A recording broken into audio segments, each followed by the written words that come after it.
香港，一个我住过快1年，却有超过10年没有好好逛的城市。今天我要用1天的时间，带你走进那些你可能知道名字却不知道故事的地方。从全世界最大的袋装水族馆到替人打官司的庙宇，准备好了吗？我们走喽！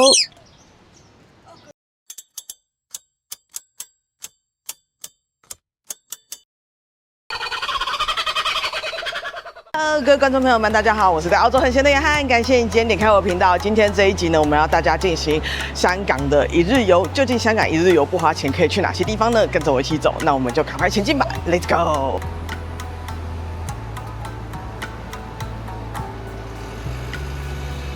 首先呢，我们抵达这个地方是旺角，也是香港最热闹的地方之一。这里有多挤？它是全世界人口密度最高的地方之一，每平方公里快13万人。简单来说，就是如果你在这里停下来绑鞋带，大概每3秒钟就会有人从你头上跨过去。旺角以前其实不叫旺角，它叫做芒角，因为这里长满了芒草，后来被英国人改了一个字，变成现在的旺角。不得不说，这个名字改得真好，从听起来像荒郊野岭，直接变成感觉好像很会赚钱的地方。至于现在吗？人是真的旺了。我们现在来到的是香港旺角这边的金鱼街。金鱼街这边很奇妙，它是全世界最大的袋装水族馆。为什么这些鱼要放在袋子里面呢？你有没有觉得很好奇？因为呢，香港这边寸土寸金，所以呢，鱼放在袋装里面呢，它们更有效的利用空间，然后更容易节省，我觉得应该是节省到极致了。看这边的建筑跟住户的话，而另外一个原因呢，是因为听说香港人啊，他们非常的信风水，而鱼呢可以挡煞跟招财，所以呢，听说这是全香港风水最好的街之一哦。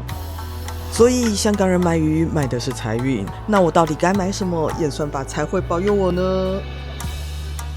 那我们赶快前进下一个景点吧 ，Let's go！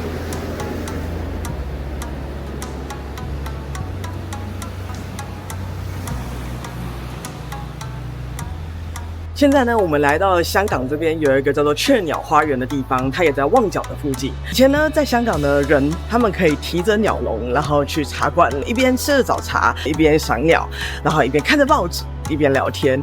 但后来呢，因为时代逐渐的变迁，人们突然有了卫生的意识，他们就不能把鸟带进去。那所以雀鸟花园呢，这边依然是保持了类似的传统，虽然不能进去吃早茶了，但依然会很多人提着鸟笼，然后在这里赏鸟聊天。有点像是老一辈人的线下社交论坛。我以为这里应该会有一些像是鹦鹉之类的，结果没想到大部分看起来都是比较传统的雀鸟类的，像是相思啊、画眉啊这一类的小鸟。看来我觉得香港的养鸟人士还是比较传统一点，喜欢听悦耳的鸟叫声吧。毕竟在香港这个熙熙攘攘，就是人挤人，像沙丁鱼一样的城市，每天可以听到鸟叫声，也许是一种心灵上的疗愈吧。接下来呢，我们要从雀鸟公园呢走大约10分钟的路程到旺角旁边的太子站，然后呢搭地铁到对面的香港岛太子站。中环站，我们现在来到的是中环这边的石板街。石板街呢，这边全长350公尺，是18多年的时候建造的。这个街呢，以前是给轿夫走的，因为中环这边呢在山坡上，然后上上下下很多楼梯，有钱人呢就聘了轿夫，轿夫在这里挥汗如雨，然后有钱人就开心的上山。没想到这么早就有贫富阶级的差距了，是吧？这道路呢，全长是由花岗岩所做成的，所以呢，走的时候要特别的小心，因为凹凹凸凸的，很容易跌倒，我好怕。我们现在抵达的这个地方呢，是香港的半山手扶梯。香港的半山手扶梯呢，是全世界最长的有盖手扶梯系统。而当初香港政府啊，为了盖半山手扶梯，是想要舒缓香港岛这边当地的交通。结果没有想到，被王家卫的电影《挪威的森林》一拍以后，一炮即红。香港的半山手扶梯呢，有全长800公尺，然后如果你把它摊开来的话，其实高度有20层楼这么高。如果呢，你今天是早上10点之前呢来到这里，那么很不好意思，这边的手扶梯是往下的，因为呢，他们是为了供应香港岛上面这边的上班族，让他们方便可以赶快跑下去，然后接轨下面的电车。那如果你今天是9点59分，那你可能就必须要一路的走下山了。那另外一个呢是10点之后呢，这边的手扶梯就会变成往上的，所以各位游客如果要来的话，请记得10点之后再抵达，不然你会走得很累。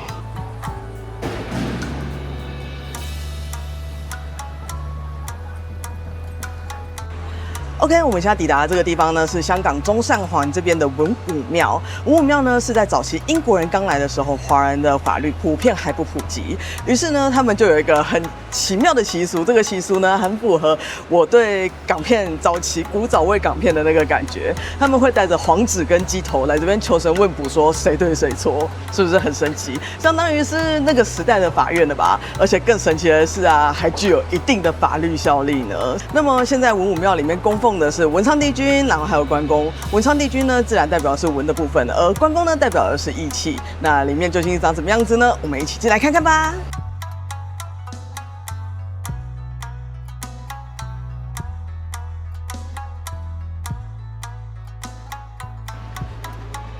OK， 我们现在抵达这个地方呢，是上环这边一个叫荷莱坞道，英文叫 Hollywood 一个条道路。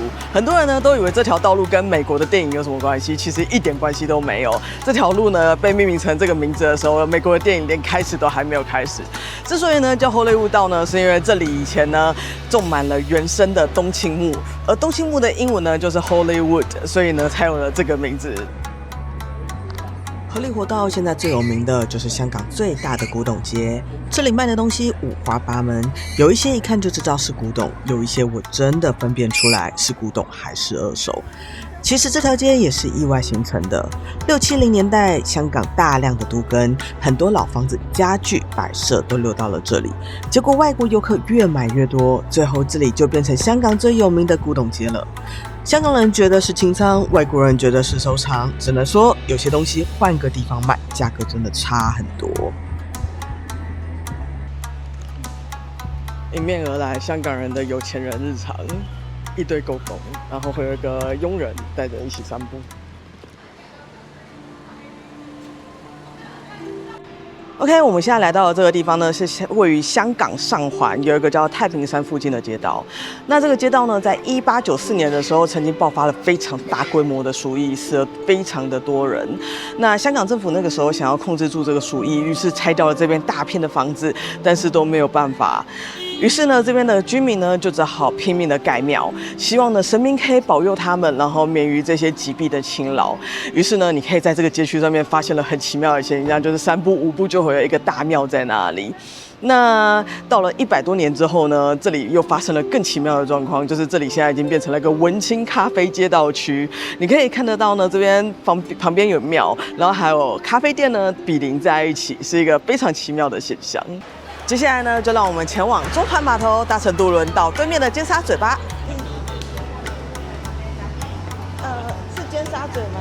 啊，谢谢。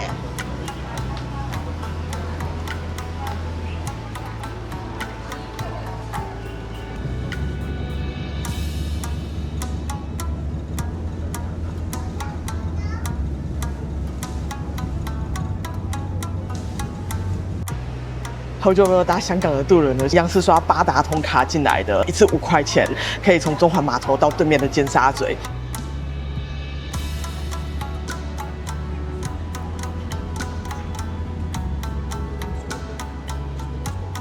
回到香港九龙这边了，就好酸哦，走了一整天。不知道你还走不走得动？如果你还走得动的话，我还另外再推荐旁边后面这边呢，还有一个星光大道是蛮适合海边散步的。但今天因为天气不大好，所以我就不过去了。那另外一个呢，如果你还没逛够的话，我还推荐你海港城。海港城呢，它楼上有一个非常漂亮的观景台，如果天气好的话呢，非常适合看夕阳。带着女朋友、带着老婆、带着家人在那里一起，是一个还蛮不错的选择哦。好啦，那我们这集差不多就到这里结束了。不知道你感觉如何呢？有没有什么景点想要跟我们分享呢？欢迎在下面留言，一起聊聊哦。如果喜欢我的频道的话，请帮我按赞、订阅还有留言，我很感谢你的。那么我们就下一集再见啦，拜拜。Welcome to Australia.